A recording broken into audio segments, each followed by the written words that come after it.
I won $89 million in the lottery, but didn't tell anyone. My son said, "Mom, when are you finally moving out of our house?"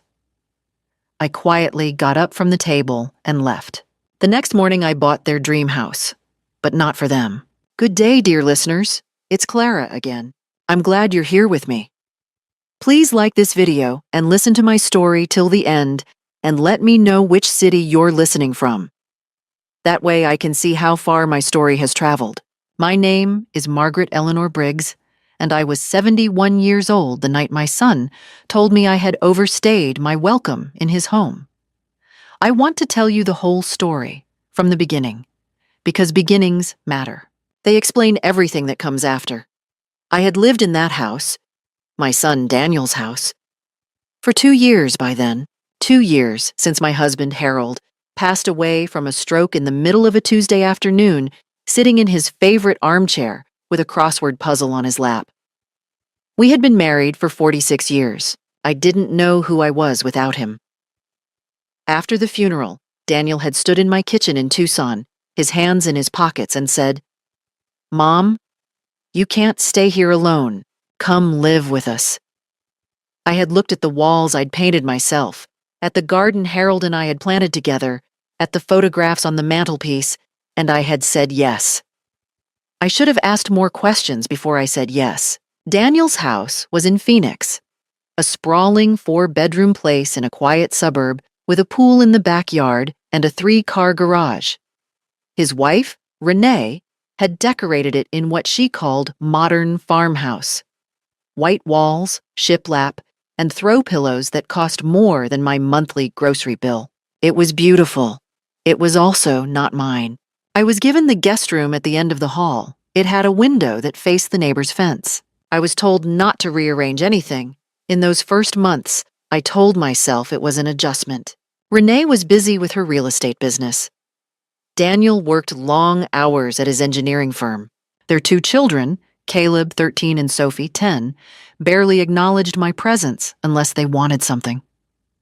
I cooked. I cleaned up after dinners. I helped with homework and drove to school pickups when asked. I folded laundry. I kept quiet. What I didn't say out loud was that I felt invisible.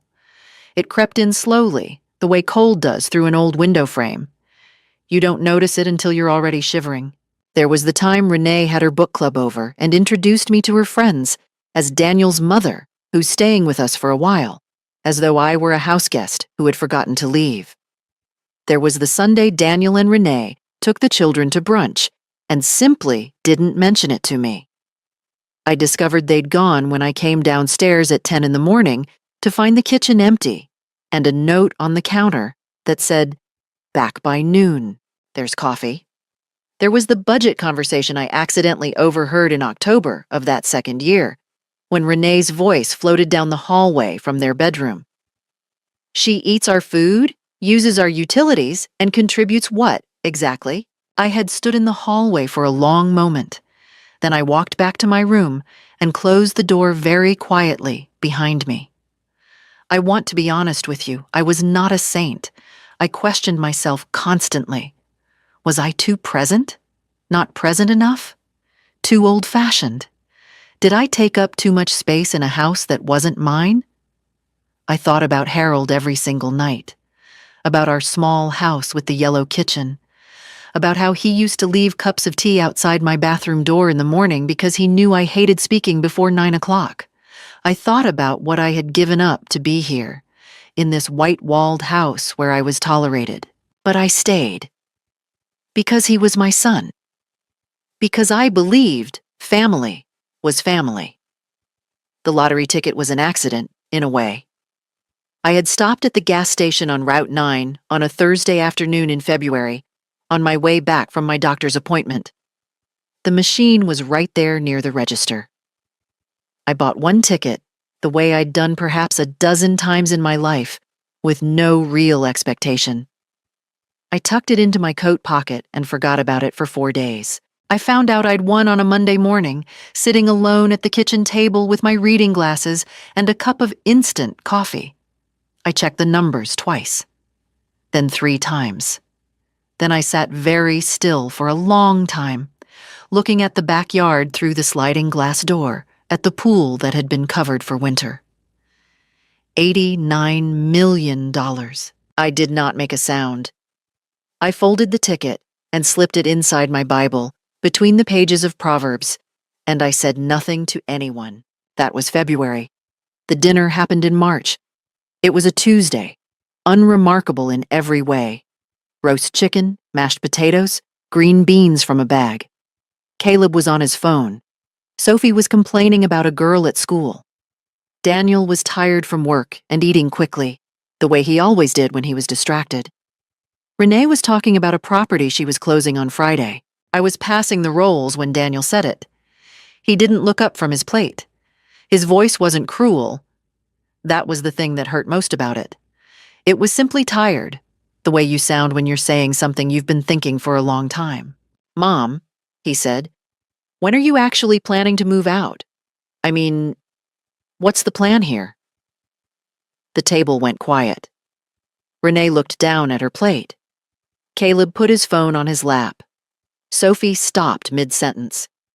I looked at my son. His hair was going gray at the temples, just like Harold's had. He was 44 years old, and he was looking at me the way you look at a problem you haven't been able to solve. I set down the basket of rolls. I folded my napkin. I pushed back my chair and stood up. "Excuse me," I said, and I walked away from the table. I didn't go to my room. I went outside. The backyard was cold that evening, the pool tarp pooling with the last of the winter rain. I sat in one of the patio chairs that nobody ever used, and I looked up at the sky, which was the dark orange and gray of a Phoenix evening, and I breathed. I was not a woman who cried easily. Harold used to say I had the emotional architecture of a lighthouse, steady in bad weather, light visible from a distance, but not a warm place to be caught in a storm. He said it with affection. I had spent 60 years learning to hold myself upright, but sitting out there in the cold, I let myself feel it. The whole weight of the past 2 years pressed down on me like a hand on my chest. The invisibleness, the staying with us for a while, the budget conversation, the missed brunches. And now Daniel's voice, flat and tired, asking me what my plan was, as if I were a tenant in default. I thought about where I would go. That was the practical question, and it was a frightening one. My house in Tucson, Harold's and mine, had been sold 8 months after I moved to Phoenix. Daniel had been the one to suggest it. "Mom, you're not going back there alone. Keeping it empty is costing you money." He had been right, technically. But I had cried for 3 days after the closing, and no one had asked me why. The sale had left me with $240,000 in savings, plus my Social Security and Harold's small pension. Enough to live on modestly, not enough to buy a home in Phoenix without wiping myself out entirely. Or so I had thought. Sitting in that cold backyard, I ran the numbers in my head for the first time with a different variable. $89 million. After federal taxes on a lump sum. I had already looked this up 2 weeks ago, late at night on my phone. I would receive approximately $52 million. $52 million. The number didn't feel real. It felt like a word in a foreign language. I understood its definition, but it didn't yet carry weight in my body. But it would. I sat outside for over an hour. When I came back in, the kitchen had been cleaned up, and everyone had gone to their separate rooms. There was no knock on my door that night. No, "Mom, are you all right?" No apology. Just silence, which was somehow worse than the question itself. I lay awake until 2 in the morning. And in those dark, quiet hours, I did the most important thinking of my life. The fear came first. That is honest. I was afraid of being alone at 71, truly alone, without family close by. I was afraid of making a mistake with money I had no experience managing. I was afraid of what it would mean to act against my son, to take steps that could never be undone. But then I thought about something Harold used to say. He'd grown up poor, the son of a Kentucky coal miner, and he had watched his parents be taken advantage of their whole lives because they were afraid to ask for what they deserved. "Maggie," he used to say, "fear is useful for about 5 minutes. After that, it's just an excuse." I thought about what I had actually seen over the past 2 years. Not what I'd told myself, not the charitable interpretations, not the "she's busy," and "he's stressed," and "they don't mean it." The actual evidence. Renee discussing my cost-to-benefit ratio to my son. Daniel asking me when I was leaving without a hint of apology in his voice. The way both of them had watched me set down that basket of rolls and leave the table and said nothing, done nothing. I thought about what they would do if they knew about the money, and that thought, clear, cold, and specific, was what crystallized everything.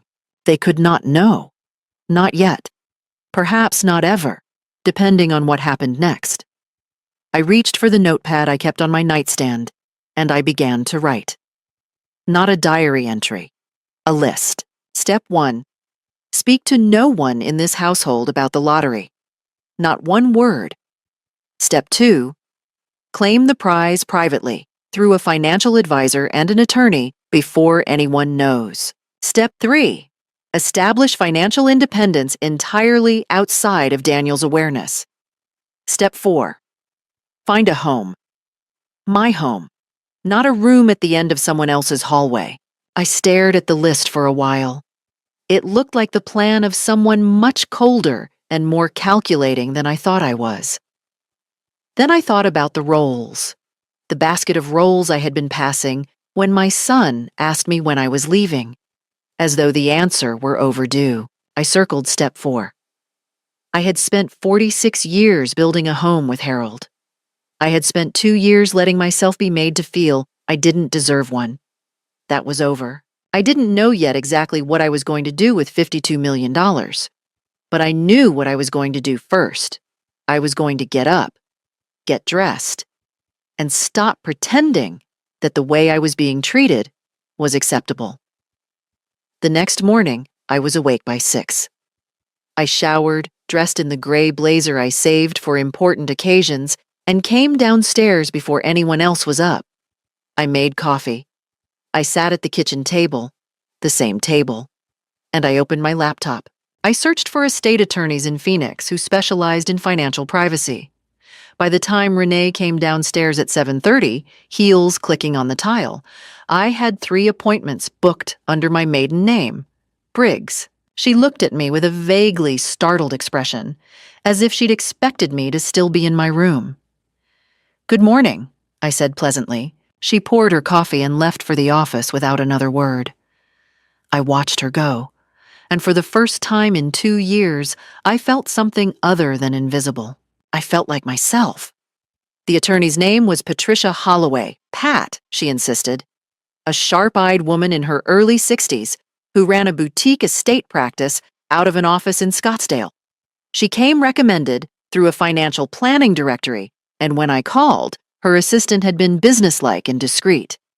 That discretion was what I was paying for. I told Daniel I had a doctor's appointment. It was the first lie I had told my son in perhaps 20 years. I sat with that for a moment in the car, then decided I could live with it. Pat Holloway's office was nothing like I expected. It was quiet and comfortable, with good art on the walls and no flat-screen television blaring in the waiting room. When I was shown in, she stood to greet me, looked at me steadily, and said, "Mrs. Briggs, you said on the phone this was sensitive. That means it stays in this room. Tell me what's happened." I told her everything: the lottery ticket, the amount, my living situation, the dinner, my son's question.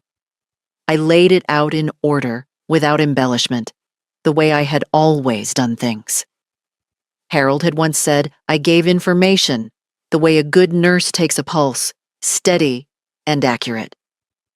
Pat listened without interrupting. When I finished, she was quiet for a moment. "First thing," she said, "have you signed anything? Told anyone at the Lottery Commission your name?" No, I've told no one. Good. She pulled a legal pad toward her. Many states allow lottery winners to claim through a trust or an LLC, which keeps your name out of public record. Arizona is one of them. We'll establish a revocable living trust before you claim.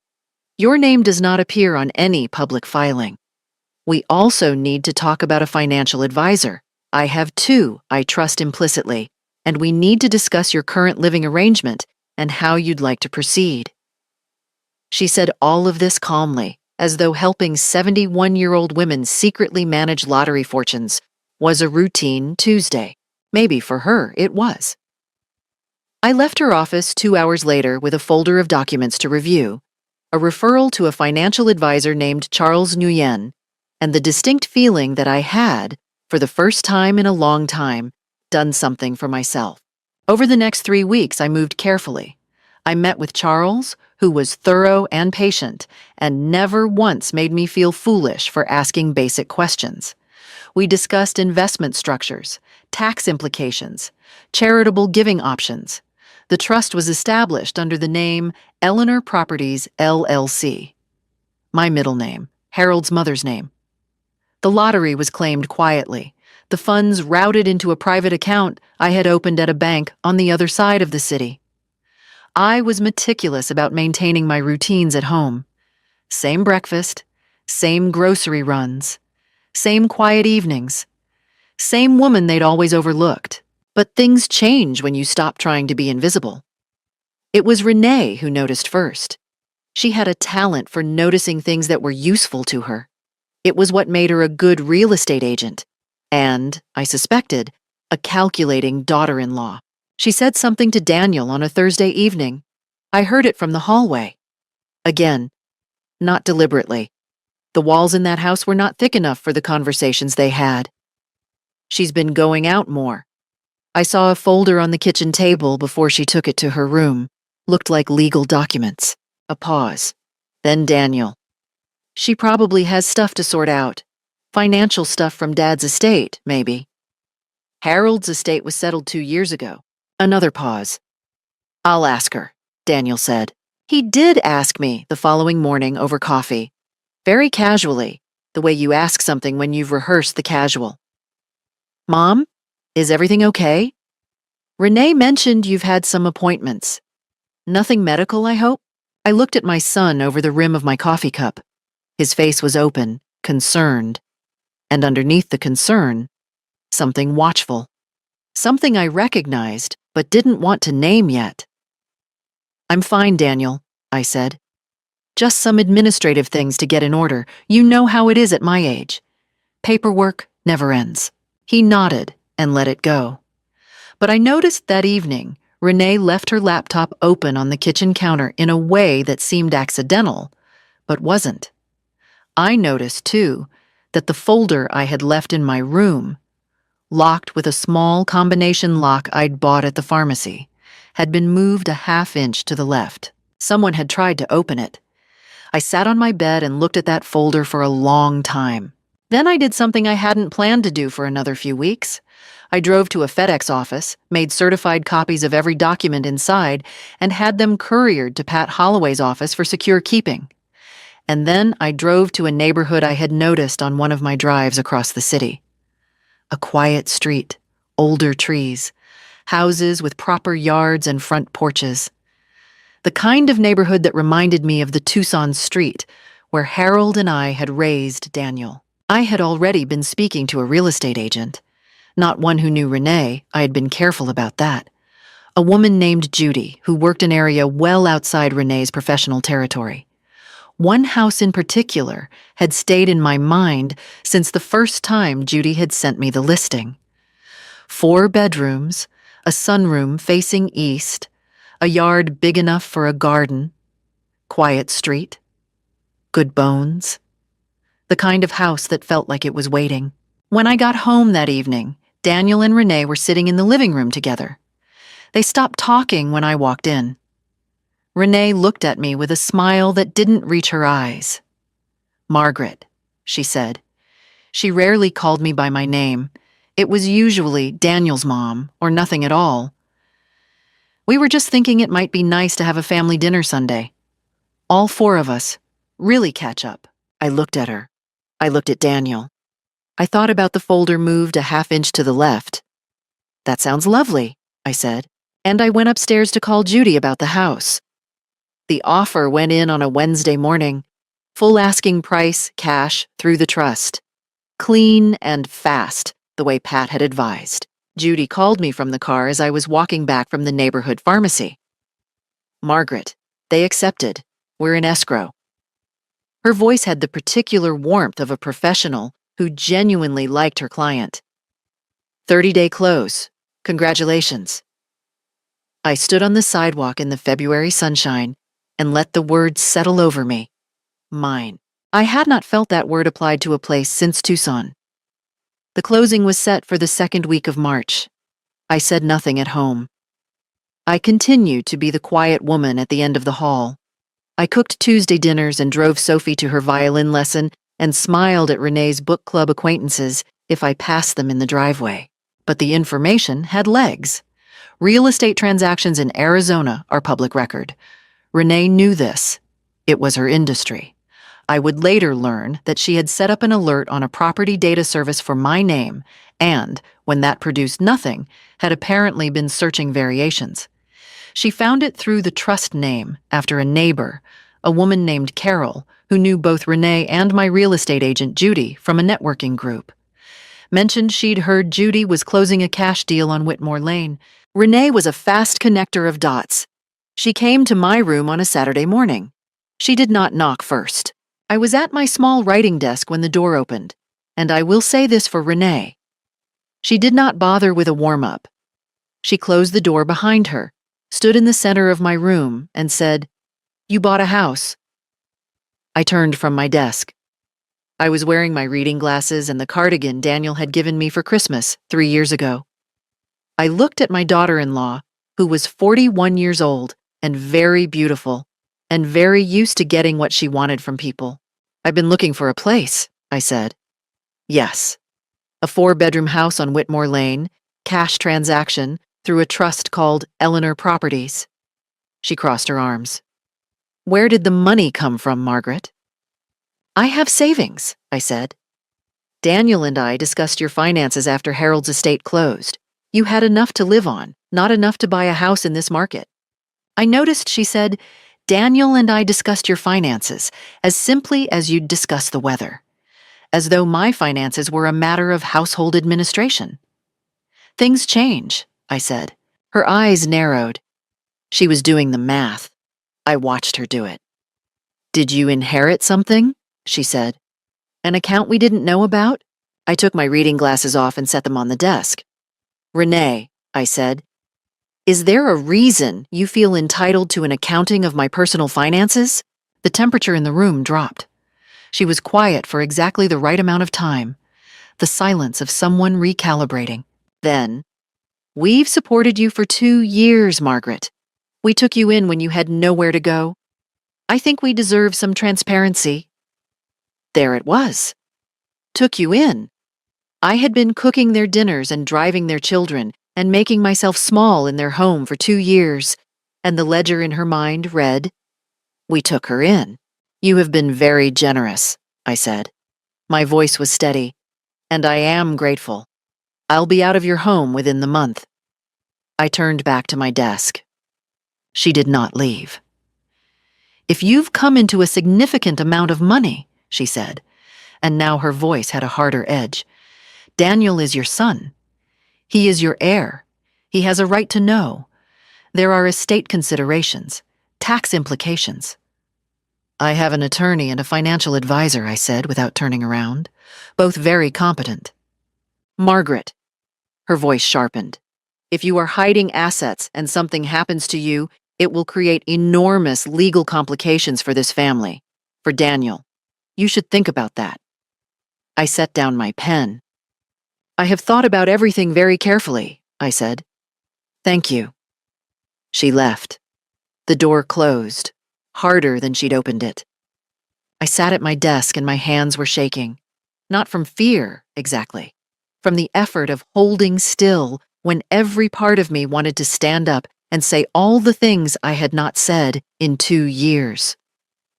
Daniel came to my room that evening.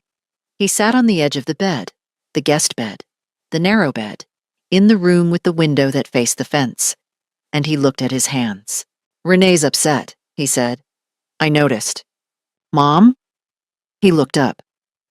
"Is there something going on that we should know about? Financially, I mean?" He paused.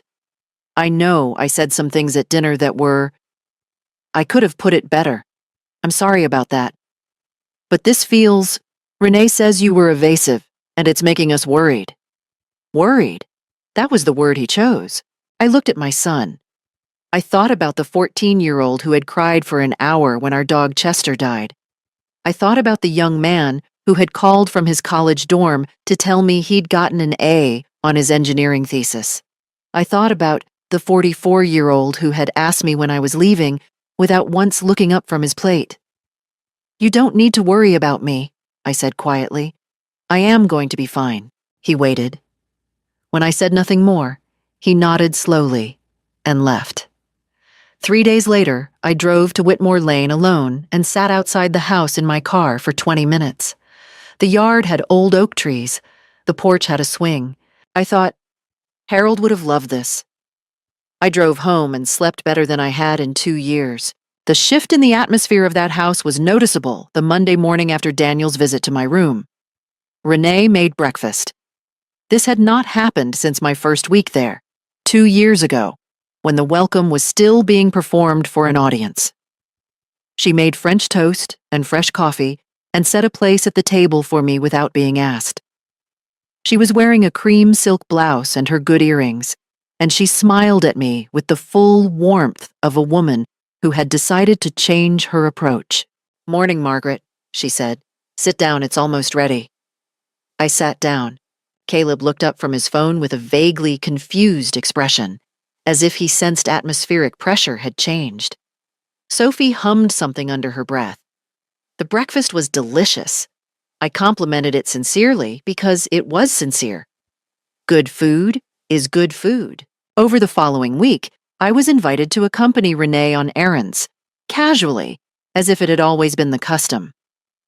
Daniel began coming home for dinner more consistently, and he directed conversation toward me, asking about my opinions on things, what I remembered from places he'd traveled, what Harold had thought of this or that. Sophie showed me her violin homework.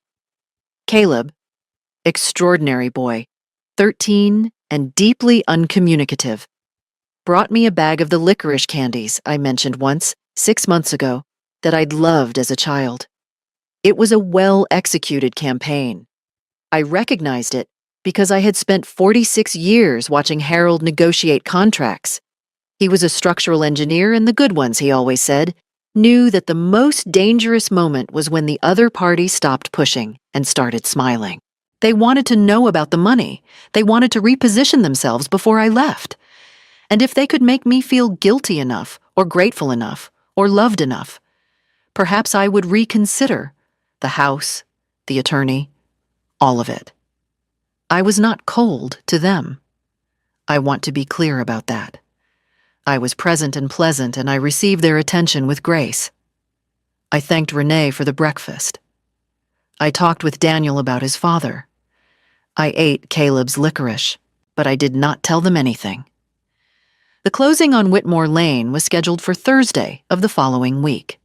The movers, a small, discreet company Pat's office had recommended, were booked for the Saturday after. I was 3 weeks from having a front door with my own key in the lock. It was during this week that I called Dorothy. Dorothy Caldwell and I had been friends since 1987, when our daughters, mine, Caroline, hers, Beth, were in the same second-grade class in Tucson. We had raised children together, buried husbands within 2 years of each other, and kept in contact through phone calls that could last 4 minutes or 4 hours depending on the need. Dorothy still lived in Tucson, in the same house she'd shared with Richard, and she was as sharp as she'd ever been. I drove to a coffee shop on the other side of Phoenix to make the call. I know that sounds dramatic, but the walls in Daniel's house were not thick. She picked up on the second ring. Maggie. I was just thinking about you. I told her everything. It took 40 minutes.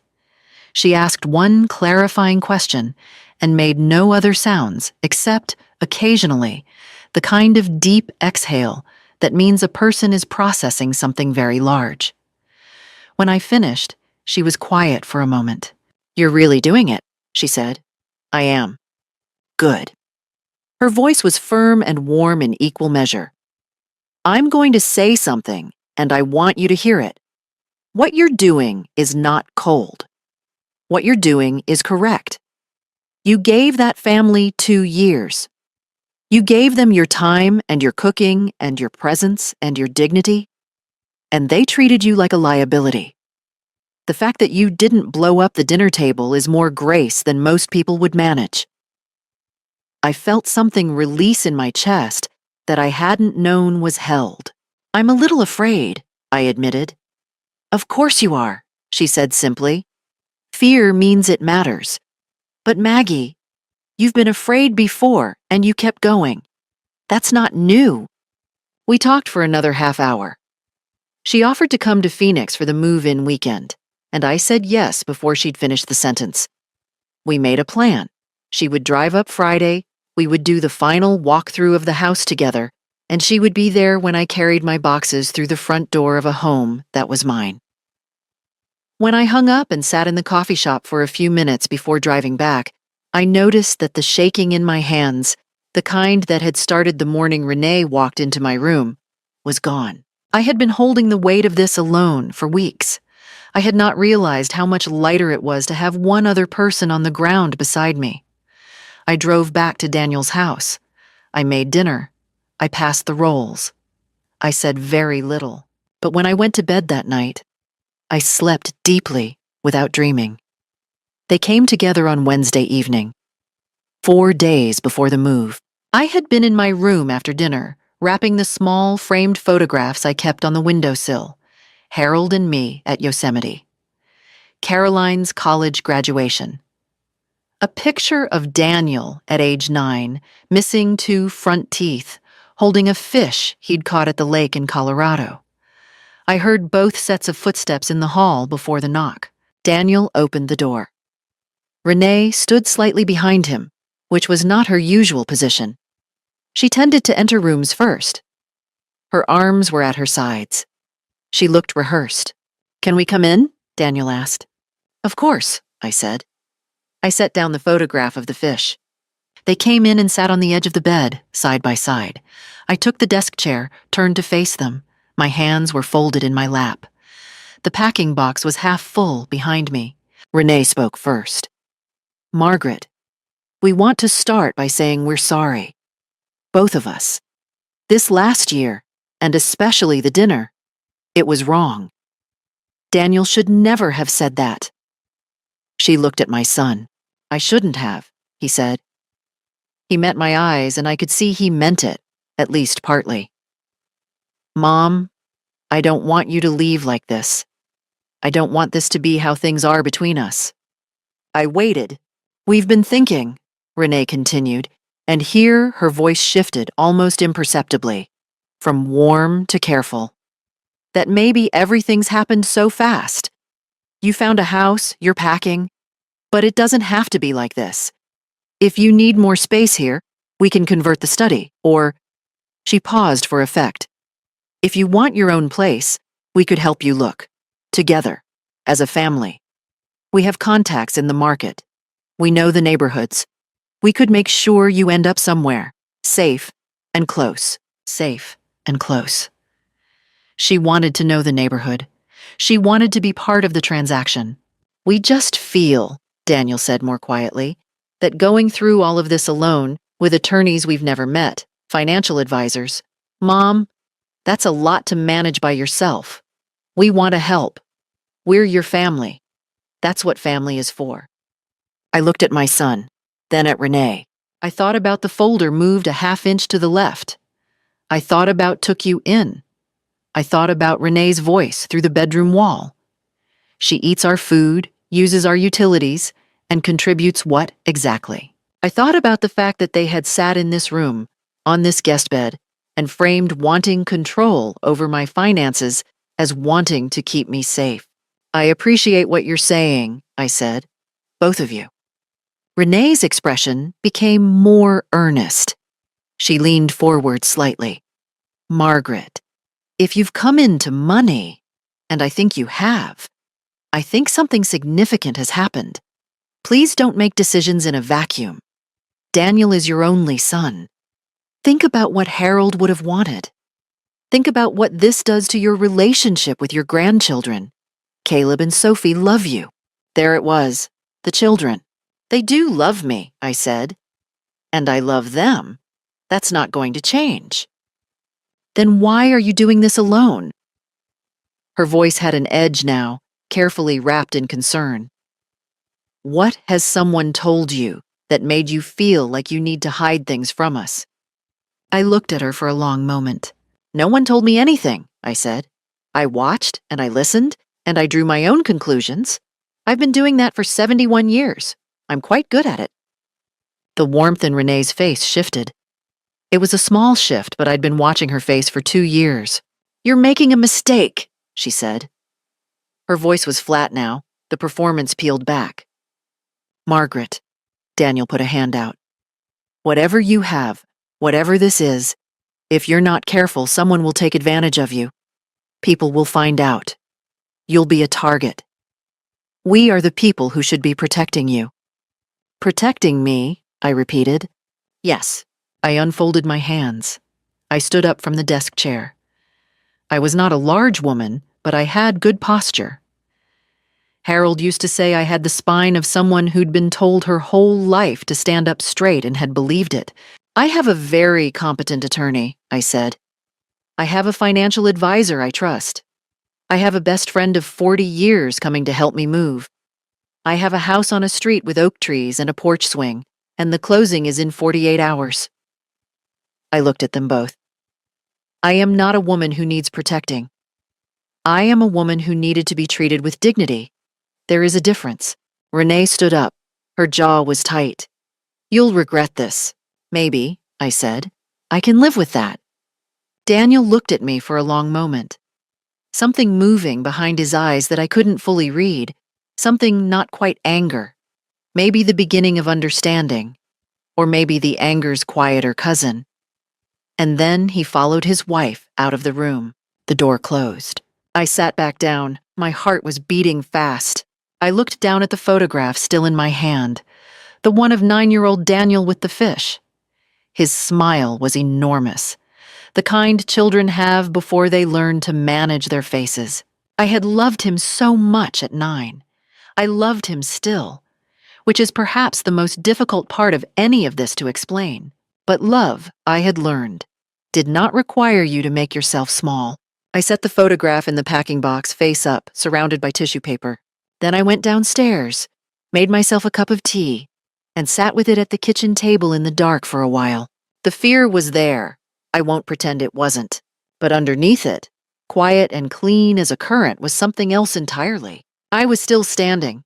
I was still myself. And in 48 hours, I would have a key in my hand. The house on Whitmore Lane smelled like old wood and something faintly floral. Previous owners, Judy told me, had kept lavender in the rooms. Dorothy arrived Friday evening and walked through every room with her hands clasped behind her back, the way she always moved through spaces she was assessing. It's yours, she said at the end of the walkthrough. I can feel that.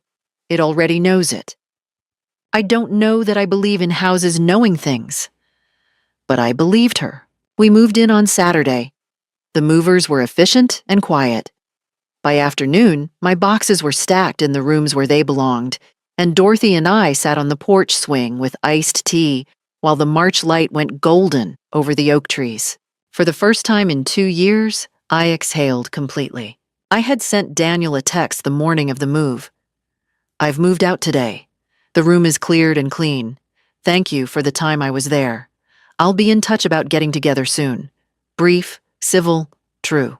He did not reply for 6 hours. When he did, it was 3 words. Are you okay? I answered. Yes, very much so. That was Saturday. The gathering happened the following Sunday. Daniel called me Thursday to invite me to a family lunch at his house. His parents-in-law would be there, Renee's sister Tammy, and the children. He presented it as an olive branch, a normalization of things. I had been expecting something like this.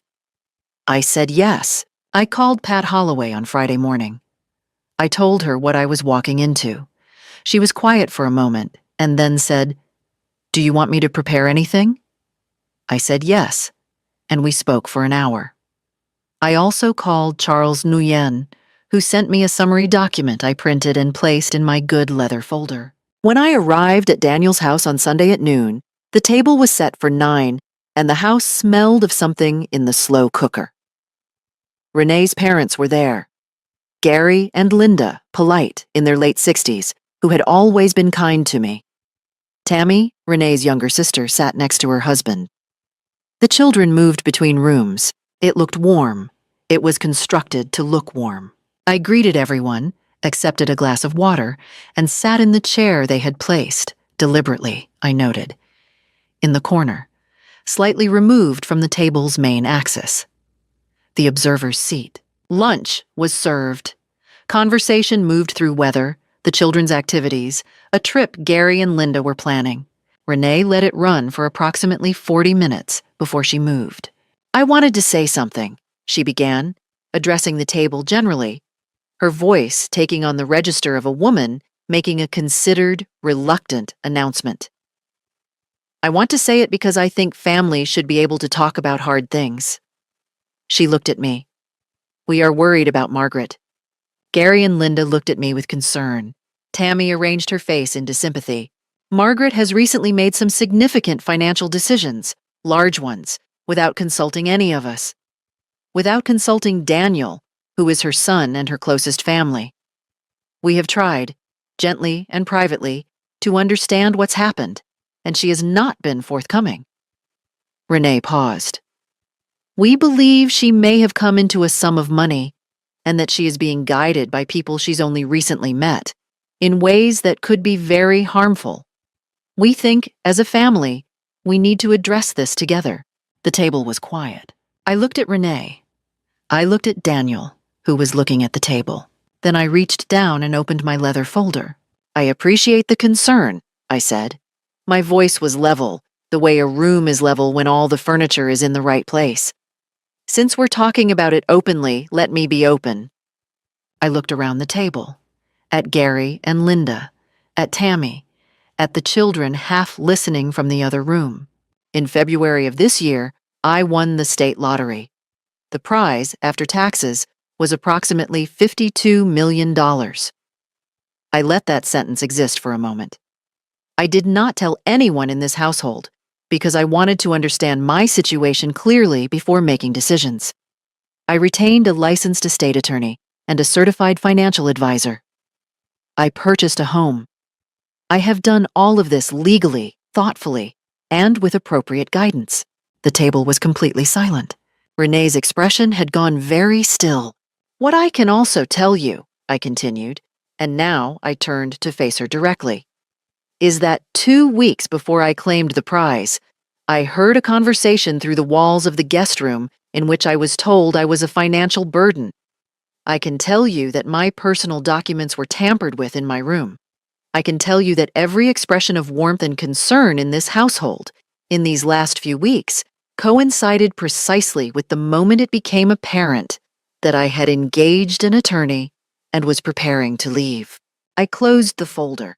"I have not made a single financial decision that harms anyone at this table. My estate is properly managed. My son is provided for in my will according to my wishes, and I am, for the first time in 2 years, living in my own home." Gary cleared his throat. Linda's hand was at her mouth. Renee said, "You're being unfair." "I am being precise," I said. "There is a difference." Daniel looked up. His face was the color of someone who has just understood something they had been avoiding. "Mom," he started. "I love you," I said, which was true, and which I believe surprised him. "I will continue to love you.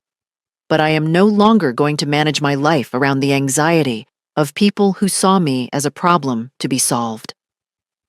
I looked at him steadily. When you're ready to have a real conversation, not a managed one, I'm on Whitmore Lane. I stood, gathered my folder, said a warm goodbye to Gary and Linda and the children, and left. Outside, in my car, I sat for a moment with my hands on the steering wheel. Then I started the engine and drove home to my house, where the oak trees were beginning to bud. The next week was quiet in the way things are after a storm has passed through. The air changed, the light different, the landscape rearranged. Pat Holloway called me Monday morning, as we had arranged. How did it go? As expected, I said. Any threats? Mention of legal action? Renee mentioned that my decisions would have consequences for the family. No specific legal language. They'd have very little to work with, Pat said. You are mentally competent, financially independent, represented by counsel, and have made no decisions that disadvantage anyone in any actionable way. The only avenue they might attempt is a competency challenge, and they would need significant medical evidence to pursue that, which they don't have. I asked her to make absolutely certain the asset protection structures were as solid as she'd described. She walked me through it again. The trust, the LLC, the firewall between personal and estate assets. Everything was properly documented and filed. There was nothing to challenge. You should also know, she said, that if you want to ensure Daniel receives less than he might otherwise expect, or nothing at all, that is entirely your right as the grantor of the trust. The law does not require you to leave assets to adult children in Arizona. I thought about that for a moment. I'm not looking to punish him, I said. I'm looking to be fair. Then tell me what fair looks like to you. What fair looked like to me took a full hour to articulate. I would leave Daniel 20% of the estate, enough to be meaningful, not enough to be a windfall that had been extorted by bad behavior. Caroline, my daughter in Oregon, who had called every week for 2 years and sent flowers on my birthday and asked how I was actually doing, rather than what I was planning financially, would receive 40%. The remaining 40% would go to a charitable foundation. Harold had always believed in education funding, and I intended to honor that. Renee was not mentioned in the document. She had no legal claim, in any case. Pat drew it up. I signed it on a Wednesday in her Scottsdale office, in a conference room with good art on the walls, with 2 witnesses and a notary. It was a relief. Not a cold one. A true one. The kind that comes from having gotten something right. Daniel called me twice that week. I let the first call go to voicemail. His message was careful and somewhat formal. Mom, I'd like to talk. I know Sunday was. I know I haven't handled things well. I'd like to do better. Please call me when you're ready. I listened to the message 3 times, then I called him back. I did not invite him to Whitmore Lane. Not yet. We talked for 45 minutes on the phone. He did most of the talking. He apologized, genuinely, I believe, in the way that is specific rather than general. He said the dinner had been inexcusable. He said he had allowed Renee to take the lead in the Sunday lunch, and that he regretted it. He said he had been, for a long time, uncomfortable about how things were at home, and that he had handled that discomfort by looking away. I listened without interrupting. At the end, I said, Daniel, I'm not closing the door, but I need you to understand something. I'm not the woman who sits quietly at the end of the hallway anymore. I'm not the person who can be managed or handled. If you want a relationship with me, it needs to be between equals. A long pause. Okay, he said, quietly like something being set down. We made a plan to meet for coffee the following week, just the 2 of us. Renee did not call. Tammy, Renee's sister, sent me a text message 2 days after the lunch that said simply, I want you to know I thought that was wrong of Renee. I'm sorry you had to deal with that. I thanked her. We have stayed in occasional contact since.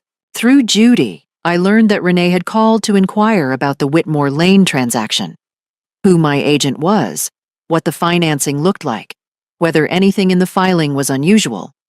Judy told me about the call with careful professionalism and said she had provided no information. "I know the ethics rules," Judy said, "and I know when someone's fishing." Whatever Renee had hoped to find, she found nothing. The house closed cleanly. The trust held. The will was filed. It was done. I planted the first seeds in the back garden on a Saturday morning in late March. Tomatoes, lavender, and the yellow marigolds Harold had always liked. The soil in the yard was good, deep and dark, and the oak trees were fully leafed out by then, throwing long shadows across the grass in the late afternoon. Dorothy came for a weekend in April, and we sat on the porch swing both evenings.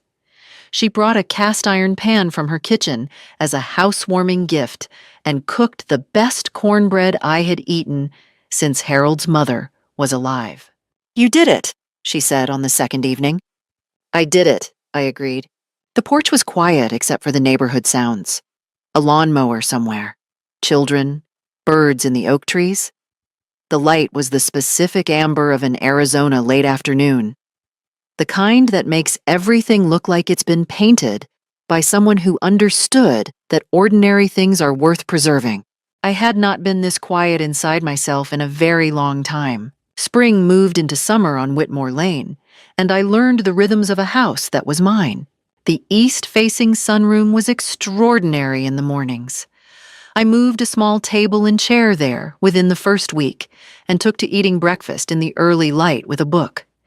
It became my favorite hour of the day. Harold, I thought, would have been insufferable about how right he'd been to always advocate for an east-facing room. I told him so, out loud a few times. The house didn't seem to mind. I bought a proper kitchen table, a large oak one from an estate sale, the kind with enough surface area to roll out pie dough and host a dinner and do a puzzle all in the same week. I put Harold's armchair, kept in storage since selling the Tucson house, because I couldn't part with it, in the corner of the living room by the west window, and it looked as though it had always been there. I started a garden that was, in the assessment of my neighbor Frank, ambitious. Frank was 68, a retired schoolteacher, a widower, and a genuinely gifted grower of things. He came over the first Saturday with seedling starts, and we spent the morning talking about soil and drip irrigation. We have since made a habit of Saturday mornings and occasional dinners. He is good company in the quiet way that suits me. In June, Caroline flew in from Portland. She walked through the house with the expression I recognized from when she was a girl and had been given something she'd hoped for without asking. She sat in the sunroom on the first morning and said, "Mom, this house is you." It was the best review I had ever received. She asked me carefully about the money. Not the amount, not what it meant for her, but whether I was okay, whether the people I'd hired were people I trusted. "Yes," I told her, "completely." She exhaled. "Then that's all I need to know." I had raised that girl right. As for Daniel, I will tell this part as honestly as I have told the rest. We met for coffee in late March, then again in April. The conversations were careful. We were both learning how to talk to each other without the old architecture of resentment and avoidance. It is harder than it sounds, but we were both trying, which is the beginning of something. What I learned over the following months was this. Renee had consulted 2 attorneys about challenging my financial decisions. Both had told her there was nothing to challenge. The effort had been expensive and had produced nothing. Daniel and Renee separated in September, about 6 months after I moved to Whitmore Lane. I did not feel satisfied by this. Whatever Renee had done, she was the mother of my grandchildren. And a family breaking apart is not something I have ever wished for. But I could not pretend it was something I had caused. People's choices have weight. They accumulate. Caleb and Sophie came to Whitmore Lane for the first time in July. I was nervous. But Sophie walked straight to the garden window and announced her approval. And Caleb found Harold's armchair and settled into it for the afternoon, moving only to eat cookies and to ask, with genuine curiosity, whether the oil painting above the fireplace was real. "It's good," he said when I confirmed it was. High praise for Caleb. By August, our Saturday visits had become a regular fixture. Sophie helped in the garden. Caleb borrowed a history of bridges from my shelf and returned it 3 weeks later with careful questions about suspension load calculations. He was interested in engineering, like his father, like Harold. Some things move in straight lines, and some things circle back. I had a life, a real one, full of morning light and good soil, and a neighbor who knew how to grow things and grandchildren who came by choice. I had, at 71, built something that felt entirely like myself. People ask me sometimes, Dorothy asks in her way, whether I regret any of it. I don't.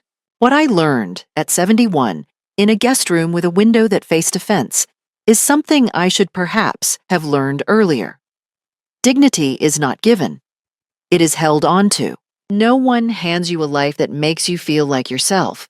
You build it or you don't. You make the decision or you let someone else make it for you. I had $52 million. But the choice that changed my life had nothing to do with money. It was made at a dinner table the night I folded my napkin and stood up and walked away. The money was a door. Walking away was the key. If someone in your life has been making you feel like a burden, if you have been shrinking yourself to fit a space you were never meant to occupy, I want you to hear this. You are